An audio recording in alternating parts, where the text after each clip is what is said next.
Egyes kritikusai megjegyzik, hogy ekkora hatalom a kultúra területén acélóta nem volt Magyarországon. Ön ezt hogy látja? Ez a legalantasabb vád, a legalávalóbb vád.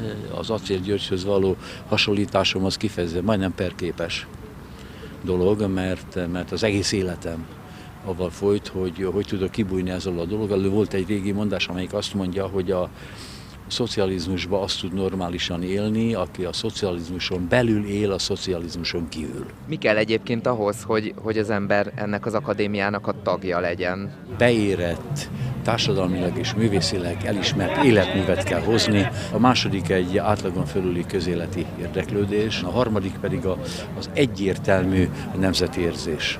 Tehát itt vállalni kell ezt az országot, ezt a nyelvet hibáival, folyatékosságával együtt, aki itthon érzi teljes mértékben magát, és nem utazik el külföldre, hogy külföldről visszafelé gyalázza Magyarországot. Igen nagy művészek helyenként igen kibizsakolnak. Ha most egy példát mondanék, a Mi a Magyar kiállítása műcsarnokója kivette a biztosítékot az akadémián, ezt megcsinálja egy alapítvány, egy magángaléria, azt csinál, amit akar a művészi szabadságnak a jogán, de mint állami intézmény vezető aránytalanságokat nem teremthet. Lenne hasonló kritikai kiállítás az ön által működtetett műcsarnokban? Nem lenne, ez tartozik azokra, akik ezzel foglalkoznak, akár ideológiai vagy bármilyen más meggondolásból. A Művészeti Akadémia alapprogramja egy 5 évre szóló nemzeti szalon rendszert prognosztizál, 2014-től ezt fogjuk bevezetni, mert miénk lesz a műcsarnok természetesen.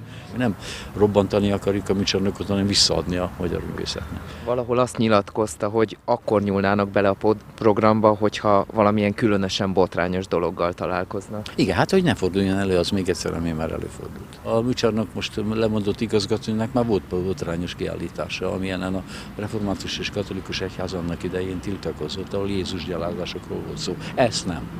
Nagyon gyakori azért a kortárs képzőművészetben, hogy az egyház kritikáját kiváltja, tehát hogy ez nem egy különösen rendhagyó dolog egyébként. Ezt nem. Akkor el szeretné kerülni? Állami intézményekben egyházi gyalázás ne forduljon elő. Itt a keresztény kultúrára épülő Magyarországról van szó, nem kell állandóan örökké provokálni. Tehát az államnak és az egyháznak elvileg nincs sok köze egymáshoz.